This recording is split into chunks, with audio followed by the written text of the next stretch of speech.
नमस्ते, कैसे हैं आप सब लोग? ब्यूटीफुल सक्सेस स्टोरी लेकर के आई हूँ। वाटर अफ़र्मेशन की सक्सेस स्टोरी है और हो'ओपोनोपोनो प्रेयर की सक्सेस स्टोरी है और इनको मिले हैं एकदम मिरेकलस रिज़ल्ट।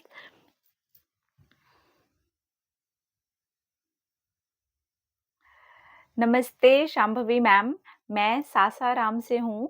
मेरे बेटे की तबीयत बहुत ज़्यादा ख़राब हो गई थी और उसका मैनिफेस्टेशन मेरा पूरा हुआ है 15 डेज़ में, जिसके लिए डॉक्टर्स ने मुझे बहुत ज़्यादा डरा दिया था।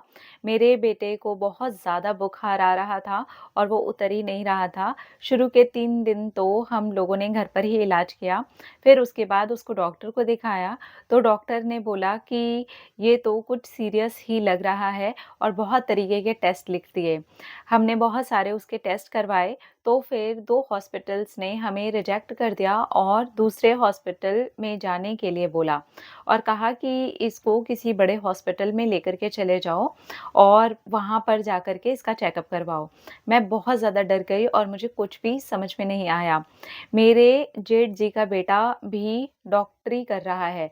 उसने बोला कि मुझे आप रिपोर्ट्स भेजिए और इसी बीच में मैंने हो'ओपोनोपोनो प्रेयर शुरू की और अपने बेटे को वाटर को अफ़र्म करके दिया कि तू पूरी तरह से बहुत जल्दी ठीक हो रहा है और बहुत जल्दी ठीक हो जाएगा।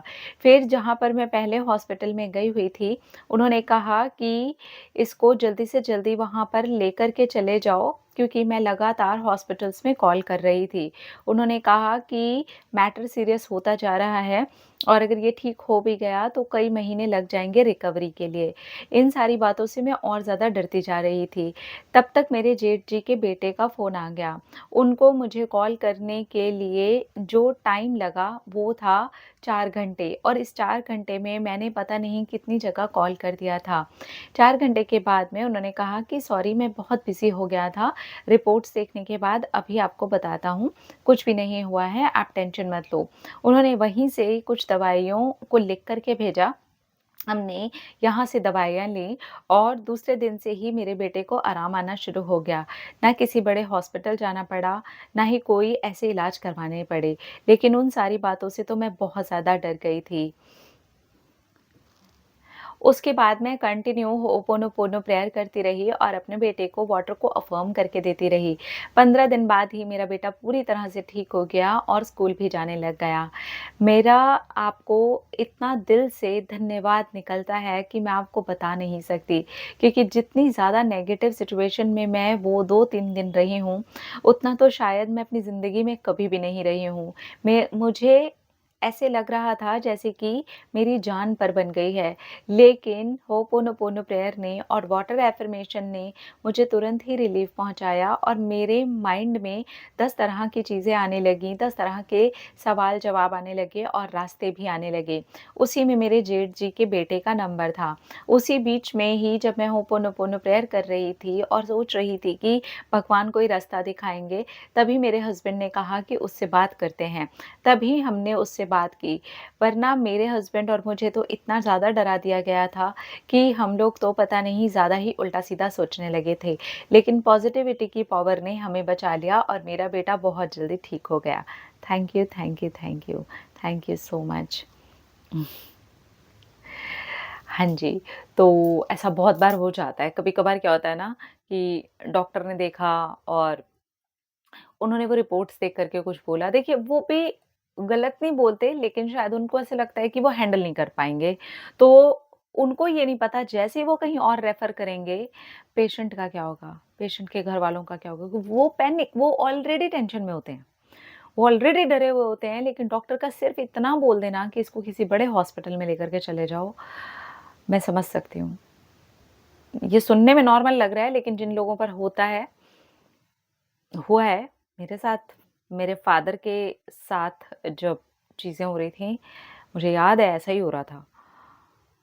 डॉक्टर की कोई छोटी से छोटी बोली हुई बात भी क्योंकि उस टाइम इंसान है ही टेंशन में, ऑलरेडी वो इतना परेशान है कि अगर डॉक्टर सही भी सलाह दे रहे हैं, देखो मैं यहाँ ये नहीं कह रही कि डॉक्टर गलत सलाह देते हैं या डॉक्टर गलत बोलते हैं, लेकिन उनका कुछ ऐसा बोल देना कई बार इतना डरा देता है ना, वही हुआ इनके साथ। डर गए, नहीं समझ में आया, लेकिन फिर अपने आप को थोड़ी हिम्मत बाँधी, हो'ओपोनोपोनो प्रेयर की, भगवान से बोला रास्ता दिखाइए मुझे कोई। उतने में ही हस्बैंड ने बोला कि उनसे बात की जाए बात हो गई, 4 घंटे का टाइम लगा, उस बीच इन्होंने हॉस्पिटल्स एंड हॉस्पिटल्स कॉल्स जो भी ट्राई कर सकते थे, कर रहे थे। जहाँ पर ऑब्वियसली रेफ़र करने के लिए भी बोला होगा, वहाँ पर भी ट्राई कर ही रहे होंगे, कुछ तो कर ही रहे होंगे वो 4 घंटे, कोई ऐसे खाली नहीं बैठेगा अगर कोई ऐसी बात हो जाती है तो। लेकिन 4 घंटे के बाद में एकदम से रिलैक्स होना स्टार्ट होता है कि कुछ भी नहीं हुआ है, ये 2 और 2 दिन में ही बच्चे को रिलीफ़ आना स्टार्ट हो गया। इसका मतलब ये बिल्कुल नहीं है, इस कहानी से प्लीज़ ये मत ले लीजिएगा कि आपको बड़े हॉस्पिटल से अगर डॉक्टर रेफ़र कर रहे हैं तो आपको जाना नहीं है या आपको वहाँ जाकर के इलाज कराना नहीं है, बिल्कुल नहीं है, बिल्कुल नहीं है, ऐसा कुछ भी नहीं है। इनके साथ क्या हुआ था कि छोटी ही चीज़ थी लेकिन डॉक्टर्स ने बोल दिया तो ये खुद से ही इतना ज़्यादा डर गए क्योंकि नॉर्मल वायरल में भी ऐसा हो जाता है कि 3 से 5 दिन हमें लग जाते हैं और हमें घर की दवाई के भरोसे नहीं रहना चाहिए। प्रॉपर डॉक्टर से चेकअप करवाना चाहिए। मुझे तो ऐसा लगता है स्टार्टिंग के 3 डेज़ भी डॉक्टर से चेकअप करवा लेना चाहिए। अगर फ़ीवर थोड़ा हाई जा रहा है या ऐसा कुछ है, तो आप स्टार्टिंग में ही अगर चेकअप करवा लोगे तो चीज़ें वैसे हो जाती हैं।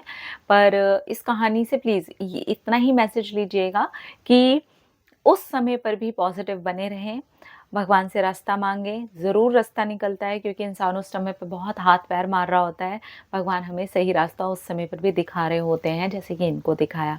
I am really very happy for you and your son और खुश हूँ मैं आपके परिवार के लिए। हमेशा स्वस्थ रहिए, खुश रहिए। अपना रखिए ख़्याल, अपने आप से कीजिए ढेर सारा प्यार ताकि आप इंटरैक्ट करें ढेर सारा प्यार। I love you all. Tata.